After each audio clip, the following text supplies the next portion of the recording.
ма? Әдемі ме? Ой, тамаша екен, қане ары қарай болшы, көрейін. О, өзіңе шақ екен, тамаша. Онда мен сенің қазір жаңа киіміне байғазы берейін.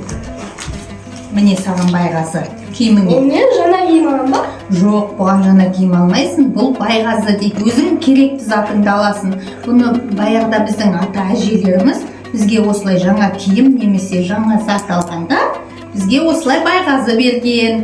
Осы байғазы негізі ақша күйінде немесе малдың төлін беретін болған баяғыда ата әжелеріміз.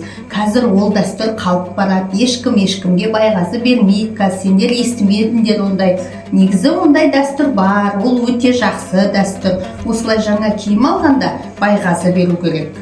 Түсінікті. Онда мен жаңа киімдер алғанда барлығынан байғазы сұрайтын боламын. Болады, олай да болады, иә балам?